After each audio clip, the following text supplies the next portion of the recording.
Good morning, everyone.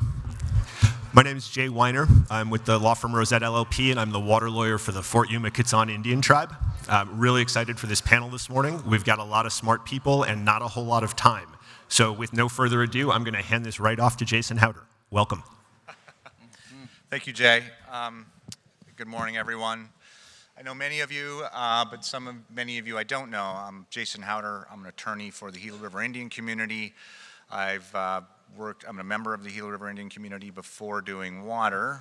I moved to DC to do that for the community in 2010. I did 8 years in-house counsel with the community, dealing with a lot of things not related to water, and more economic development and internal policy issues. So from that point of view, I kind of looked at water issues. I came in kind of midpoint in my career, and one of the things I think that the community's tried to do is to solve problems and challenges they face in a pragmatic and innovative way. And I think that's kind of the Gila River's brand is innovation. I know Governor likes that term, so I'm going to use that. I think I'd be remiss if I didn't point out that we have Governor Lewis here. We have other council members, Councilman Joe Manuel, Councilman James De La Rosa, Councilman Ada Celaya, and Councilman Gordon Santos, and Councilman Frank Pablo. I don't see them necessarily. I see Nada, I see a couple of them, so I just want to give them the shout out. So I want to keep my comments fairly brief. I want to just touch on 3 things, really. What the community's done in the past with respect to conservation, and why, what it's currently doing, and then a little bit about the uncertain future that we all face in this basin. So I looked at the numbers today. By the end of this year, Gila River will have conserved or contributed in excess of 1 million acre feet over the last 10 years. And I say contributed and conserved because not only is the community participating in paid system conservation under the different programs that have been funded by the United States over the years, but it's also delivered over 300,000 acre feet to create ICS. About half, roughly half, shared a little bit with Colorado River Indian Tribes of the tribal portion of ICS in Arizona it's under the community's account. Almost 300,000 acre feet. And then it's contributed a little under 300,000 acre feet in reductions that some have been mitigated and some have not been mitigated, of DCP cuts. And the community was very, very involved in how to implement the DCP within Arizona, and it was willing to be mitigated by not being mitigated with wet water. So it was paid to take cuts, but not 100%. And an example of that is this year, its DCP cut with no mitigation is a little over 80,000 acre feet this year. So its water is staying in Lake Mead through conservation, ICS, and through DCP cuts. And it agreed to that as part of the DCP conversation because it controls a large amount of Colorado River within Arizona. Its entitlement under the Central Arizona Project is 311,800 acre feet, and a lot of that, about 120,000 acre feet, is lower priority non-Indian ag water. So it is in the bullseye of what's happening post-2026. And so we've been very proactive in trying to find a way that we collectively can find an approach that we can all live with in the basin and try to stabilize our future. Currently, one of the things the community did in more recent years in its current system conservation is shifting away from paid conservation, meaning being paid not to use your water, and instead entering into agreements with the United States to invest in projects that allows the community to use less water on reservation through system improvements and constructions, and really doing its cost share through water conservation. It has 5 projects. The Reclaimed Water Pipeline, which is a partnership with this, which basically allows our partnership with the city of Mesa of taking their A+ reclaimed water and being able to move it to most of the reservation, over 95% of the reservation. Without this pipeline, that water is kind of stranded in certain areas in the community. Now we can use it in more places. We've done additional canal lining, a new regulating reservoir. We're rehabbing the Asher Sade diversion dam. It's the diversions of the Gila River water that allows, it'll create around 4,000 acre-feet of additional water that the community can rely on through the Gila River system. So those are the kinds of things, and on-farm efficiency program. So the community has really shifted from just being paid not to use water, and instead really making water available as a cost share for long-term conservation projects. And I think, if anything, the community has really encouraged the United States and others to focus on those kinds of projects so as we collective water users face this uncertain future, we have to rely on less and less, and that's really the investments that we all need to make, and I know a lot of you are making those investments. I think, look at my notes here, of those projects, we'll conserve over 156,000 acre-feet over the next 10 years. A little ways, oh, sorry. So that's what we're currently doing. As we're all aware, we face an uncertain future, and I think from the community standpoint, the rules that allow for conservation, we need to continue those rules. Now we need to improve them. I think there can be improvements to ICS, for example, but we need to have those tools to be able to manage the less water being in the river. And the big challenge that I see is that without an agreement, we're not going to have those rules. And the incentives to leave water in Lake Mead, for instance, or create new storage or conservation that benefits PAL. And as we're running out of time, I think from our standpoint, the best we can hope for now is kind of a kick-the-can approach. Let's adopt some of these rules. Let's invest in, and I think this requires federal investment in certain projects, on-river improvements that will ease the impacts of the cuts that we'll be facing in the lower basin, and keep talking over the next few years, whether that's 3 or 5. But I don't see the uncertainty and the risk associated with that uncertainty. The prospects for a long-term deal or even a 10-year deal are very slim.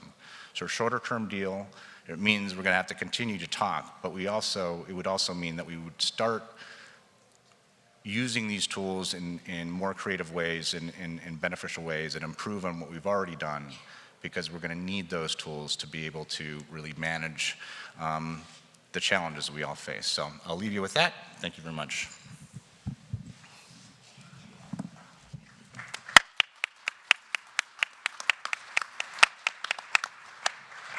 Hello, everyone. I'm Jen Dumas. I am the water attorney for the CRWUA Apache Nation.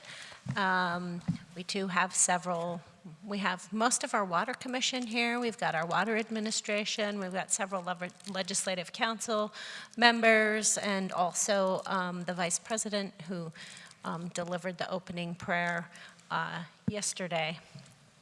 And I just wanted to, I've been asked to be on this panel to give a bit of an Upper Basin perspective.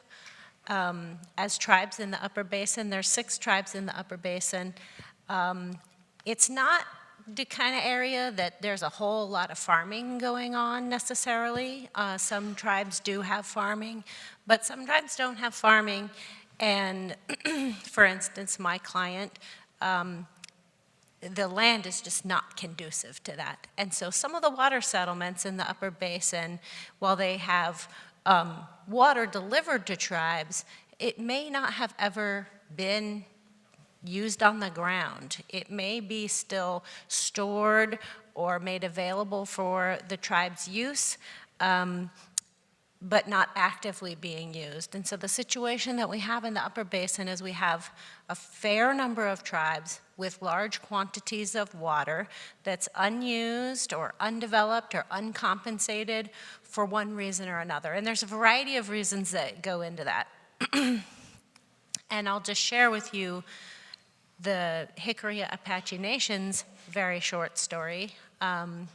about one segment of that water, which is the nation has a good chunk of its settlement water delivered to the nation at Navajo Dam, and which is not on the reservation, and with one small exception, is not capable of delivering water to the reservation. So as part of the nation's settlement, that water is expressly reserved for leasing to non-Indian parties for use off the reservation, unless and until the nation needs it on the reservation and can put it to use there. And so that is a good chunk of revenue that the nation has successfully leased that water since the 90s to generate revenue to do water development projects on the nation. However, a lot of those lessees have been coal-fired power plants, energy production that is closing down. And so the nation did lose a lot of potential customers for that water, and it was not too long ago that all of that water, or with very little exception, was going down the river each year without compensation to the nation because there simply was not a customer for that water. And that meant that revenue that the nation would ordinarily use to support its own water development on the nation, to pay for the Navajo Gallup Water Supply Project, really important projects, was not being realized. And so here at CRWUA, over coffee, couple of folks came up with an idea. How can we put this water to use in the state of New Mexico, address the problem that the CRWUA Apache Nation has with exercising sovereignty over its water, getting benefit, and also do some benefit for the environment, do something that is bigger than just a straight commercial transaction. And that's how ultimately, what we've been calling the CRWUA Water Sharing Agreement was born. And we're very lucky that in New Mexico we have a statutory tool called the Strategic Water Reserve, which facilitated that, which provided some funding from the state to pay for that. We also had the support of the Nature Conservancy, who's a party to the agreement, to get some money on the ground when we maybe didn't have the money in the first place. And we have a very flexible water settlement for the nation. So there's a lot of things that came together that allowed that project to happen, but ultimately, what's happening as part of that project is 20,000 acre-feet of water is staying in the river every year, and it's strategically released to support threatened and endangered fish populations. So it's released at times and in manners to support those populations, and it's increasing water security for the state of New Mexico, allowing the state to meet its obligations under whatever framework that we end up coming up with in post-2026. So it's a great project. It was recognized by the Harvard's Honoring Nations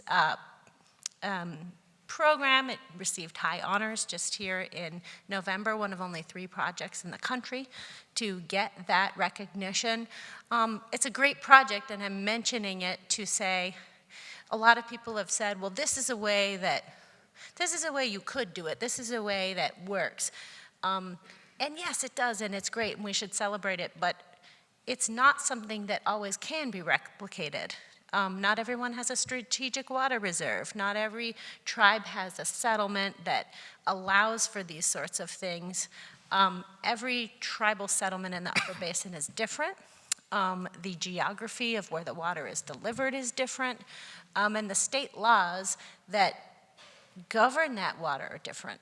And so as part of the post-2026 process, the 6 Upper Basin tribes have talked about what sort of flexible tools could we develop, could we advocate for that might help us solve that problem, might help tribes contribute and be part of the solution, put their water to use that might not have already been put to use. And so right now, and we don't have sign-on from all 6 Upper Basin tribes, we have sign-on from 4, but we've created a concept that would involve using designated portions of tribal water in the upper basin, wet water that can be delivered to Powell, that is owned and controlled by the tribes themselves, that they could contribute to a savings pool at Powell that could be used as, to meet those obligations that our 7 basin states principals ultimately agree to as part of the post-2026.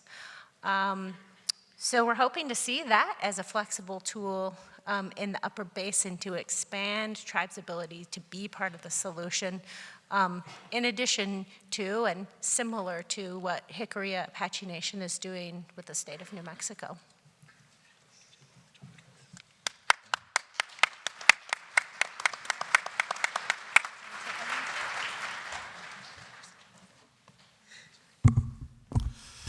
Good morning. I'm John Bezdek, and I am Water Counsel for the Colorado River Indian Tribes. And we're going to talk for a few minutes about what CRIT is doing to prepare for the post-26 process. I've got a few slides up here to kind of guide our discussion.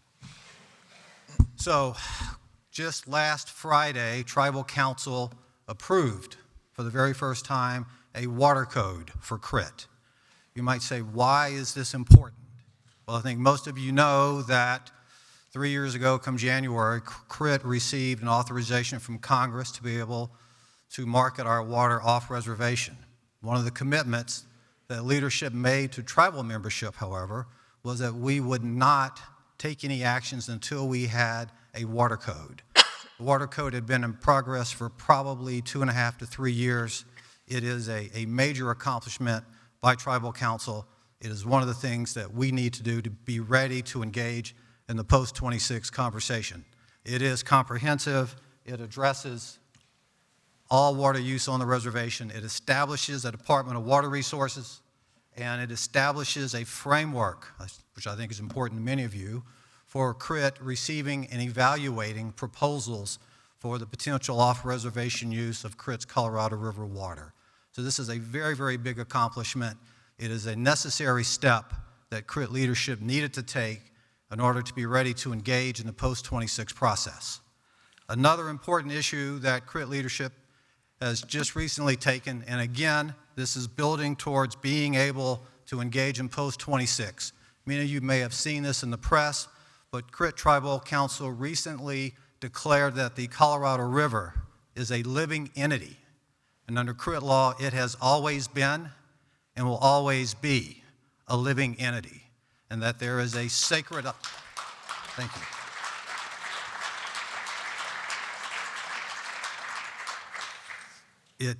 The resolution acknowledges that the Colorado River is part of the essence of what it is to be a tribal member at CRIT. It is in each and every member at CRIT. So what does this mean?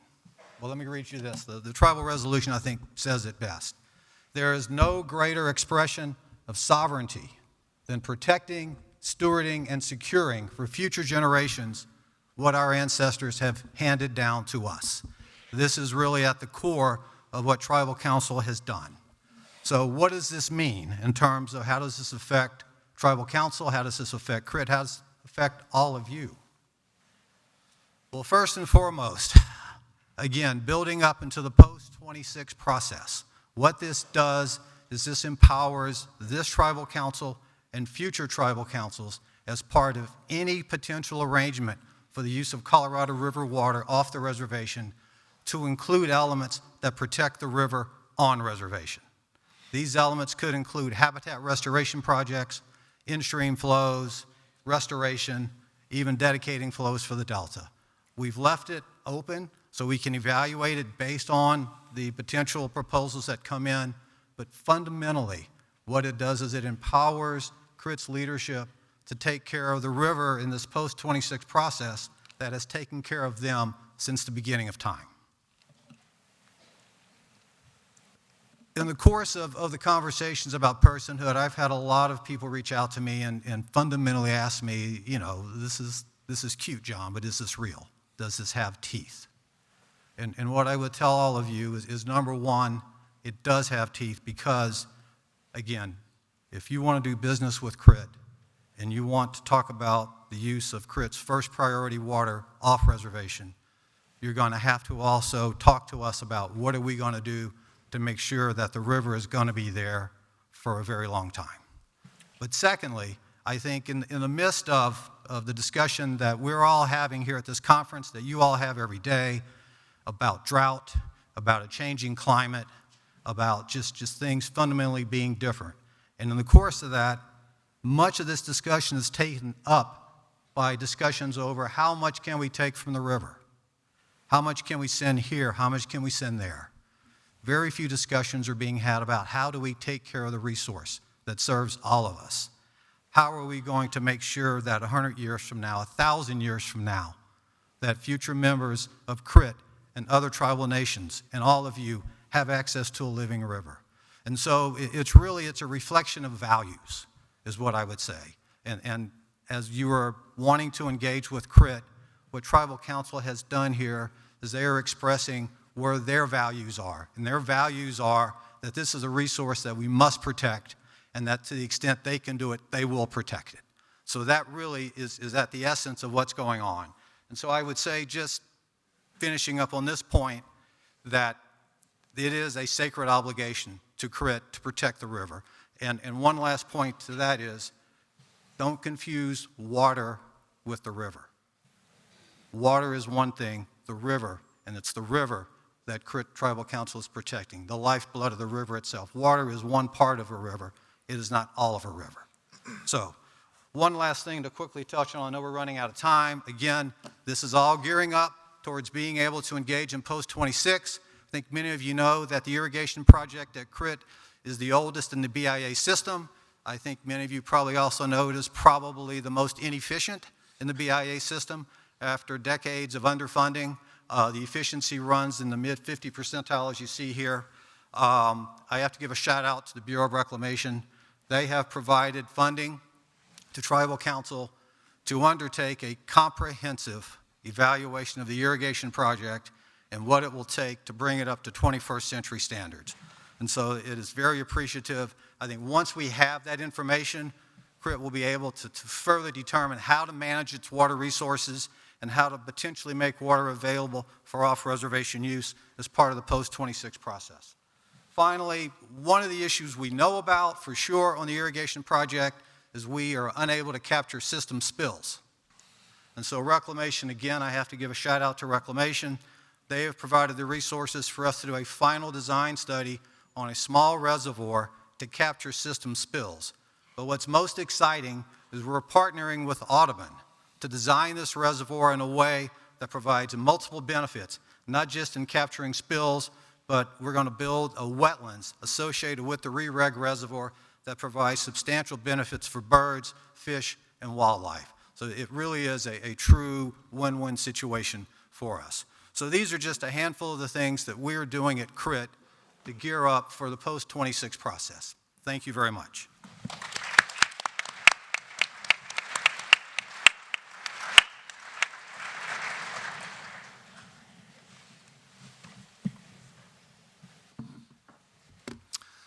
Good morning, better morning, and great morning. This feels like a TED Talk, but I only have a few minutes to speak. I have opportunity to speak about the northeastern Arizona Indian Water Rights Settlement and how a pool concept that's in the settlement can benefit the basin. The settlement involves certainly the Navajo Nation. It involves the Hopi tribe and the San Juan Southern Paiute tribe. And the map indicates certainly tribes within the Colorado Basin. And it indicates certainly that the Navajo Reservation, where there's the division between the upper basin and the lower basin, directly intersects across the Navajo Reservation.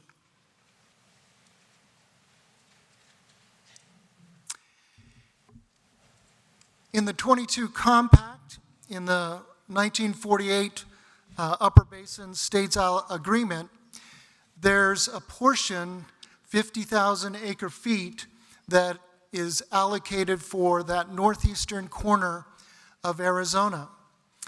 And so that's the water that I would like to talk about. In the settlement, there's waters that are available certainly to provide for the reservation needs in that upper basin. However, the bulk of the settlement is actually coming from that upper basin allocation.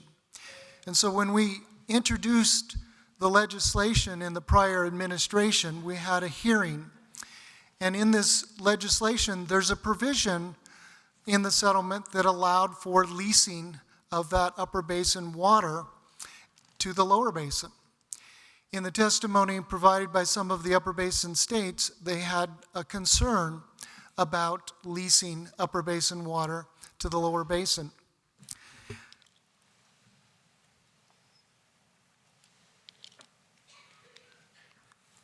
The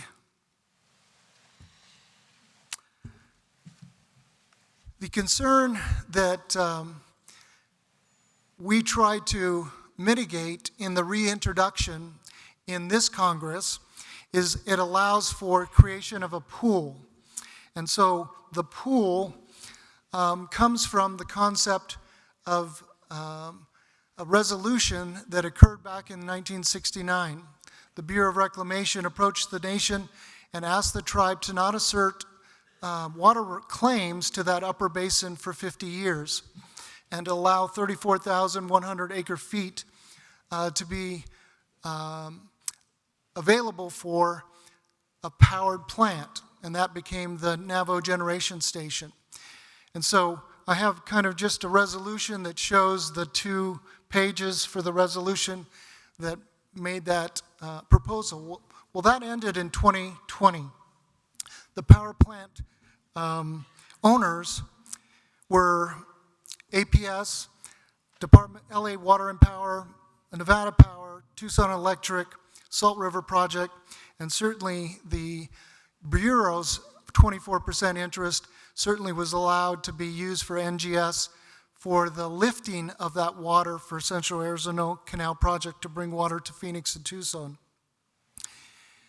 The tribes would be getting a portion of that upper basin allocation, 44,700 acre feet for the Navajo Nation, 2,300 for the Hopi tribe, and certainly we have 44 chapters in the lower basin, and the Hopi Reservation is in the lower basin. The San Juan Southern Paiute tribe is in the lower basin. So there's a need for us to use that upper basin water, certainly in the lower basin. The proposal is to take that 34,100 acre feet and half of it to be put into a pool that would benefit certainly post-26 operations. And so over 20 years, that 17,050 acre feet would be 341,000 acre feet.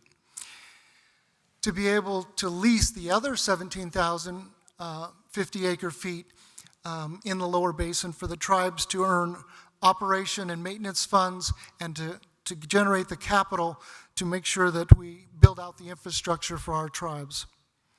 This is an NTUA map. It lists kind of in the red, green, and yellow the different, oops,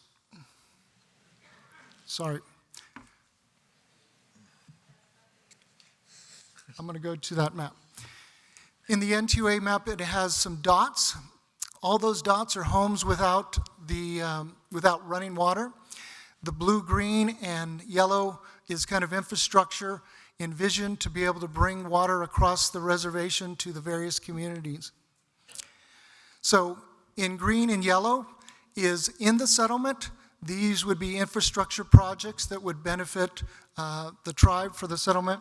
And then this is without the settlement, again, with the settlement, without the settlement.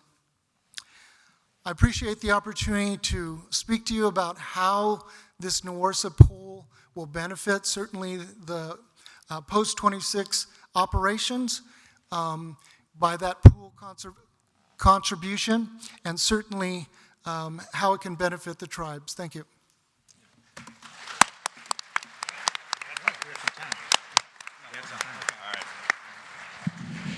Thank you folks very much. I know we have only begun to scratch the surface of both the important initiatives that the tribal representatives here are speaking of and the other work that the tribes are doing in this basin. So I heartily encourage all of you to take time while you are here to seek folks out individually, have more questions to be answered, and learn more information. I think one of the things that this panel really reflects is the way that Basin Tribes individually and collectively are actively engaged in trying to step up to be constructive actors to find solutions to the challenges that we're facing. And we would very much encourage all of you to approach this situation in the same spirit. Thank you. Are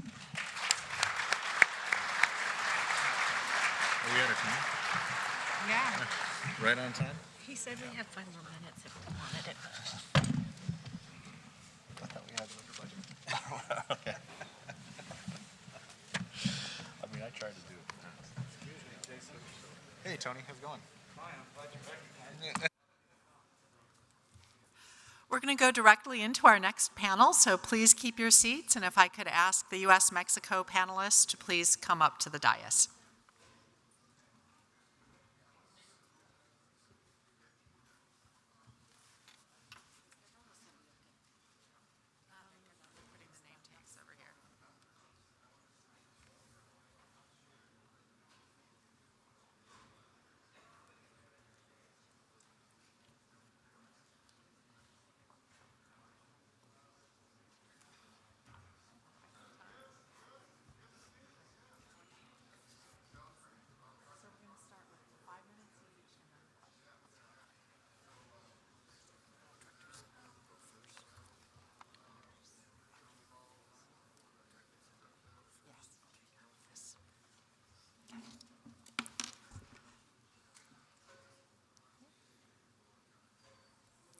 Good morning. My name is Sally Spener, and I am the U.S. Secretary of the International Boundary and Water Commission, and I will be moderating today's panel. You may have seen a different name in the program, but I'm here, and that's the update. For decades now, our Mexican colleagues have been key partners on the Colorado River as we've successfully negotiated U.S.-Mexico agreements, known as minutes, on Colorado River cooperation. These agreements don't just cover the drought management strategies that we always hear about in the headlines, but operational issues like flow variability and regulating reservoirs, investment in water conservation projects, developing habitat for migratory birds, efforts to identify new water sources, and salinity management, among other topics. Today, we have 3 distinguished panelists, all of whom have been key partners in the U.S.-Mexico water relationship. Adriana Resendez is the Mexican Commissioner of the International Boundary and Water Commission, a position she's held since 2021. Prior to that, she served as principal engineer and for many years as deputy director of the Colorado River. She brings deep knowledge and experience with the key issues that shape Colorado River policy among our shared border. David Palumbo is well known to many people in this room as a longtime reclamation manager, currently serving as deputy commissioner. He has a long list of awards and accomplishments, and for those of us who work with Mexico, Dave has shown exceptional leadership and was key to our successful negotiation of Minute 330 last year to incentivize additional water conservation in Mexican irrigation districts in the Colorado River Basin. Our other panelist is Africa Cepeda, the U.S. Border Affairs Director of Mexico's Ministry of Foreign Relations. She's visiting us today from Mexico City. We know their ministry is SRE, that's the initials in Spanish. And the Border Affairs Unit is actively involved in an array of border water issues, including the Colorado River, Rio Grande treaty compliance, and border sanitation. With the support of Africa's team at SRE, this week we signed a new minute on Tijuana sanitation. She's a capable diplomat and a welcome addition to our team. For those of you who follow President Trump on social media, you may have noted that he commented recently about both the Rio Grande and Tijuana sewage issues. My boss, U.S. Commissioner Chad McIntosh, is currently addressing these and other urgent engineering and construction projects at the direction of the White House. I'd now like to turn it over to Africa Cepeda to start our panel. Thank you. Thank you so much. Thank you,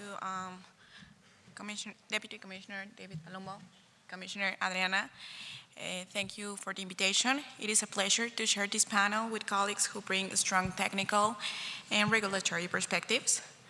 Water issues have become not only environmental or technical issue, is now a strategic and political one. Shared water basins sit at the intersection of shared diplomacy, climate resiliency, border communities, well-being, and the credibility of binational cooperation. The Colorado River sustains over 40 million people, yet is under unprecedented stress from long-term drought, climate change, and structural overall allocation. How we manage the basin is a real-time test of whether the U.S.-Mexico relationship can adapt its institutions and agreement to 21st century realities. The river does not recognize any borders, and nor should the solutions. David Palumbo. Good morning, everybody. Thank you for the opportunity to speak with you today. I'm honored to be on this panel with Secretary Spener, Commissioner Resendez, Director Cepeda. Thank you. The United States and Mexico have worked closely to develop and adopt measures to address unprecedented challenges facing the Colorado River system over the past 2 decades. It is a professional and personal honor to work with IBWC, CELA, and Mexico on challenging issues to achieve cooperative and consensus agreements that benefit both countries. Maintaining this legacy of cooperation with Mexico in the basin is an essential component of future agreements to the Department of the Interior. Through a collaborative process, Reclamation's binational program continues to work with the basin states, tribes, the IBWC, NGOs, and our Mexican counterparts to advance shared approaches to address historic drought through water conservation and smart and responsible water resource management. Sharing risks and collective perspectives have been foundational to our effective partnership. Minute 323 to the 1944 treaty is a key comprehensive operational agreement essentially effective through 2026, established to parallel terms in the 2007 guidelines and the drought contingency plans. It created the Binational Water Scarcity Contingency Plan, under which both countries implement additional water savings when Lake Mead reaches critically low elevations. Additional efforts under Minute 323 include storing conserved Mexican water in U.S. reservoirs, advancing new water conservation and environmental projects and infrastructure improvements, and sharing hydrologic and operational data. In 2024, the 2 countries signed Minute 330, further strengthening our ability to protect critical reservoir elevations. Under this agreement, Mexico committed to additional conservation measures in exchange for conservation funding that supports system water creation, complementing Mexico's independently established water reserve. Again, for nearly 2 decades, the Department and the Bureau of Reclamation have collaborated with basin partners and Mexico to develop water management tools that help address the impacts of prolonged drought and declining reservoir levels. Together, these actions underscore the strength of our partnership and our shared commitment to the long-term resiliency of the Colorado River system. Moving forward, we must build from these successes and lessons we have learned to develop a new minute to address the hydrologic realities in the basin. Given the partnership that we have established, I'm confident we will be successful. Thank you, and I look forward to the panel.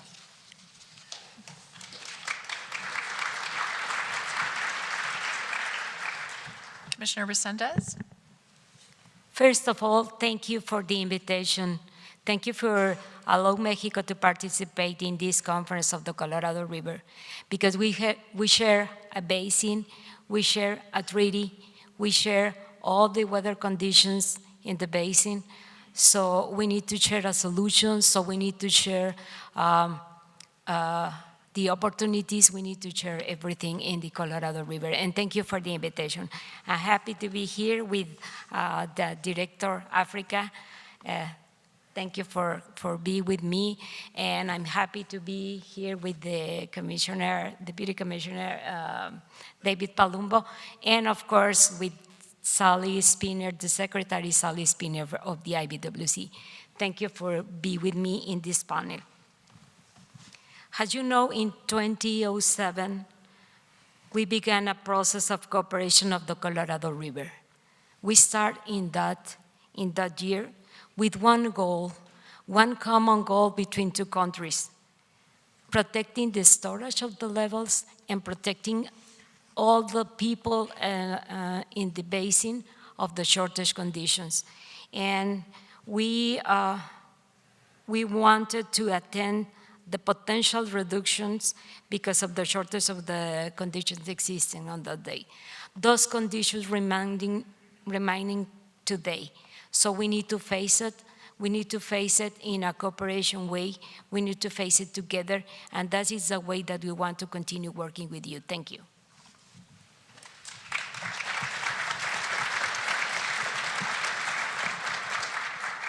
Commissioner Resendez, we're going to go back to you. Okay. What do you consider to be the most significant aspects of Minute 319 and its successor, Minute 323, the two comprehensive Colorado River agreements signed in 2012 and 2017? Okay. Minute 319 was the result of a negotiation that took place within a firm of cooperation. This minute establishes for the first time the way in which Mexico will reduce its water allocation in cases of shortages. It was not only a minute to address shortages, it was a comprehensive minute. It established a criteria for distribution of surpluses, and this minute allowing Mexico to share water. It has another elements like international created Mexican allocation that allowed Mexico to store water in Lake Mead, salinity, water for environmental, international programs, and others. It was very hard work. I remember before that, I was yesterday talking with Ross Callejo. We needed to learn many things about the Colorado River to decide, to understand the challenges in the United States. We needed to develop many of analysis in those years, and we continue to do that in these years. Only 5 years later, we had to seek additional measures to address drought conditions in the basin. Those measures were established in the Minute 323. We established an additional binational contingency plan to reduce more water in Mexico. So both agreements were very important, but the greatest contribution of this agreement is that they have granted a relationship of trust and knowledge that is unprecedented in the framework of the treaty of the 1944 Water Treaty. So Deputy Commissioner Palumbo, Minutes 319 and 323 have been described as a package deal. Why was it important for the United States to have a package deal for these agreements? Thank you for the question. Just as a general matter, I'm a firm believer, although it's cliche, that the whole is greater than sum of its parts, and that's what really happens in any good negotiation where there's gives and gets, there's compromises, there's interests that are achieved, but that overall package approach is essential to ultimately reach a deal, an agreement that's going to be durable for the long term, that's going to be resilient, that's going to be adaptable over time. And so the United States took an approach where there were many, many elements that we needed to discuss as part of those agreements. We put them on the table. We worked with Mexico to develop positions that, again, involved compromises from some parties. It involved concessions from some parties. It involved financial contributions. It involved water. It involved thinking about things differently. Again, individually, each of those items might not make sense on their own, but collectively put together, that package approach, again, creates something that's durable, it creates something that's implementable, and it creates something that's going to last over time, and then ultimately be built upon with lessons learned, reflecting back on what was achieved, what was conceded, and what might be part of future negotiations. I think when many people think about the U.S.-Mexico border, or certainly in the United States, water issues are not something that they would normally consider as being a hot border issue. So I'm interested, Director Cepeda, how important are water issues in the broader U.S.-Mexico relationship? Thank you, Sally. Well, I think they were not a central issue, but water has become, it was foundational, and it has become increasingly strategic. So water is one of the oldest pillars of the U.S.-Mexico relationship, from the 1944 treaty to the establishment of IBWC and SILA. These institutions have survived political shifts, economic integration, tensions, but it has reflected how important is the relationship with water.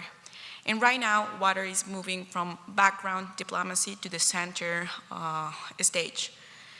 Because of climate change, because of mega drought, because the growing demand that affects food security, energy, migration pressures, health, and border stability. I believe that Colorado River has become political symbolic. It reflects the strength of binational cooperation. Efforts like Minute 319 and 323 reflects this, and also reflects that we have limits, that the existing frameworks don't work as well under scarcity. And finally, I do believe that water cooperation is a trust signal. When it works, it reinforces the idea that the US and Mexico can manage a risk pragmatically, even under stress. And when it fails, it risks spilling into broader diplomatic and domestic narratives. We believe that water issues are no longer about volumes, but about governance reliability and credibility. And we have seen that the shift is no only now a technical conversation, it has become a high-level conversation. Next question to you, Commissioner Resendez. From Mexico's perspective, what challenges do you foresee developing a new minute for the post-2026 period?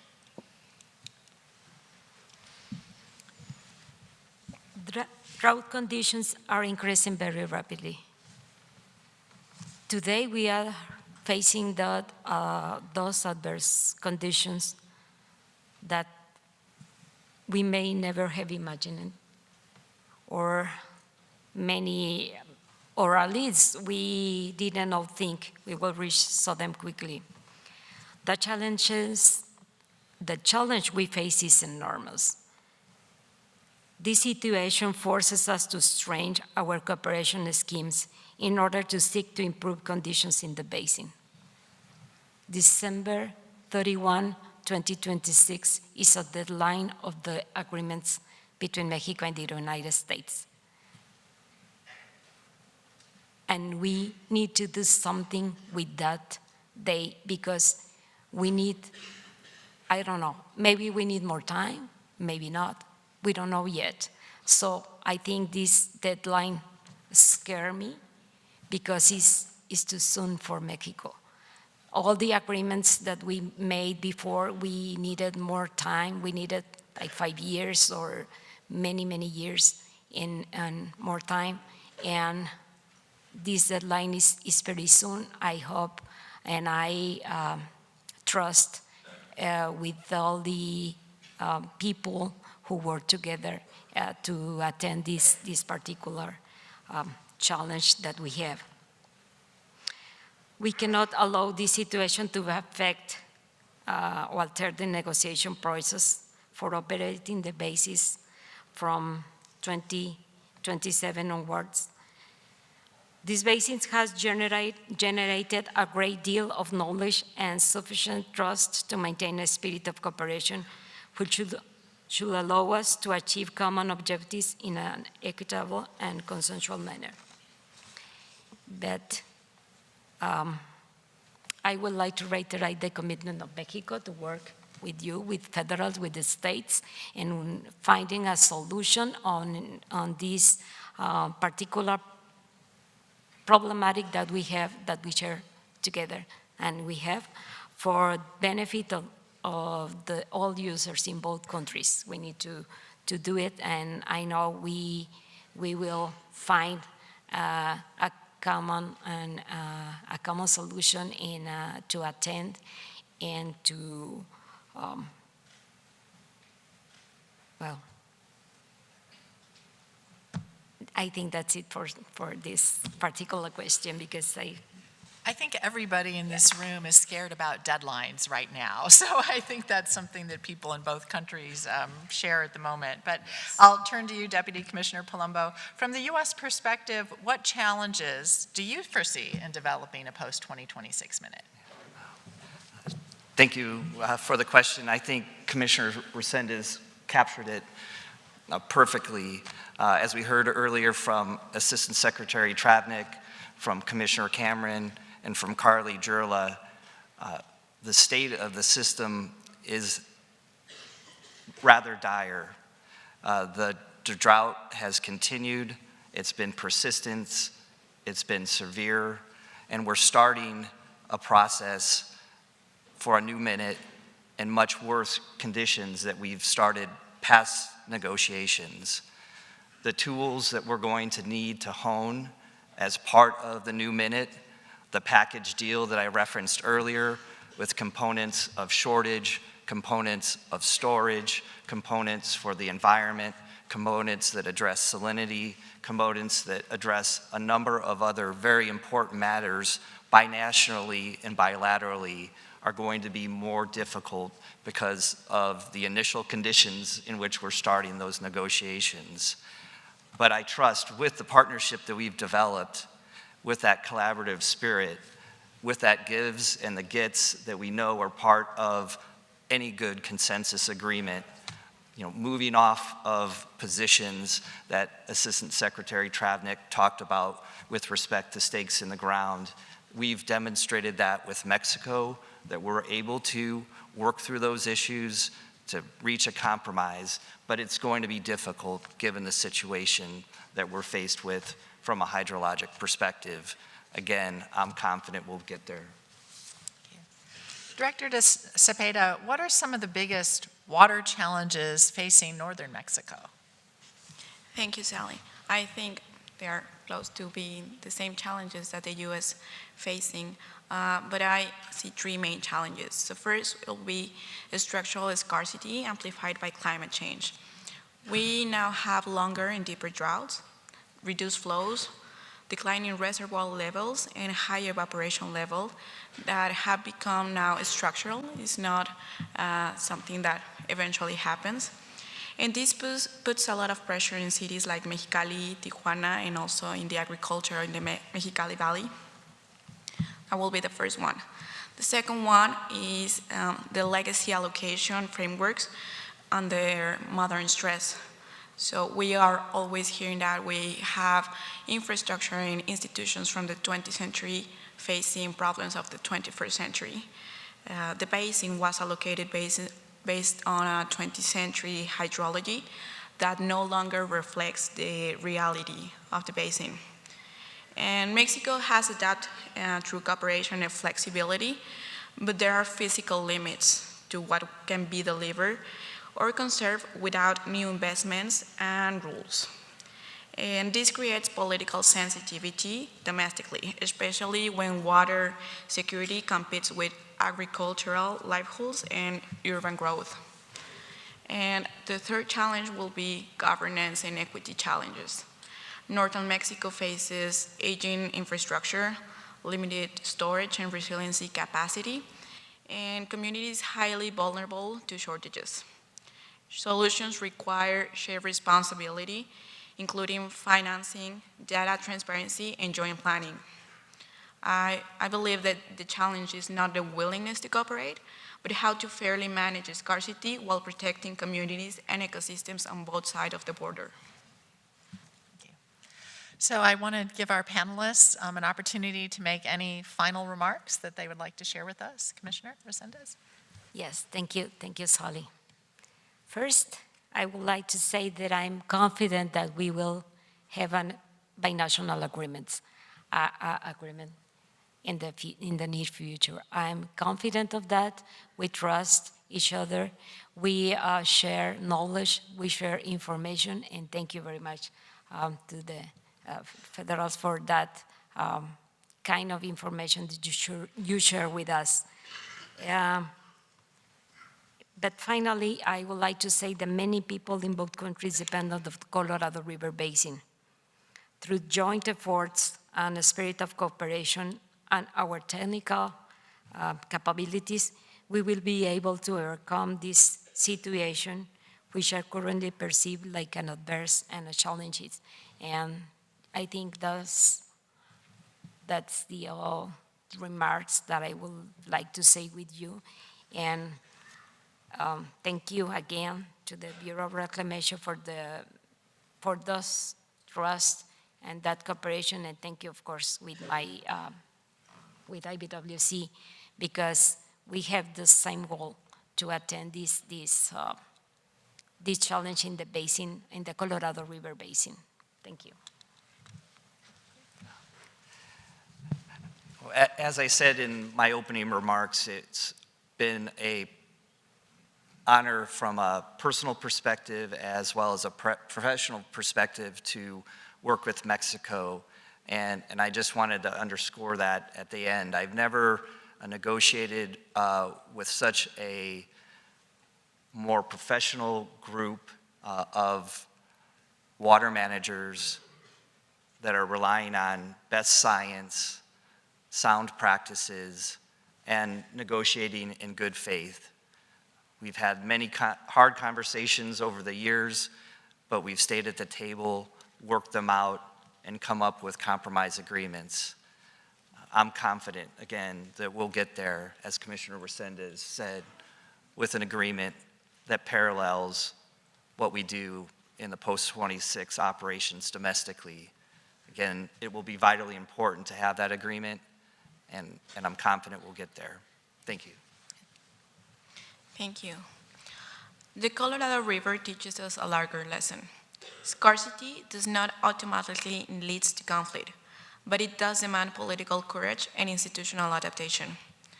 The challenge is to evolve from crisis management to long-term basin resilience. We have a great challenge, but also a great opportunity. If we do this right, it sets a powerful precedent for all shared waters in a warming world.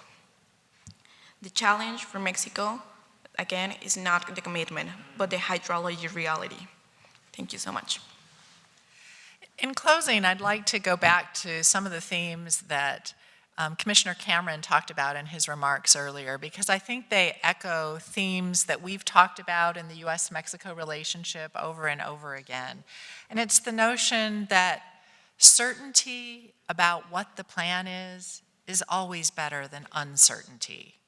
Cooperation through a minute where we have a clear agreement ahead of time is always better than conflict. And I'm confident that working with the people at this table and the rest of the people in the room, we will be able to get a new minute that covers a lot of important issues and benefits both of our countries, provides that certainty that we all desire, and avoids conflict. And with that, that concludes this morning's session. We have a short break, and then we all head to lunch. Thank you.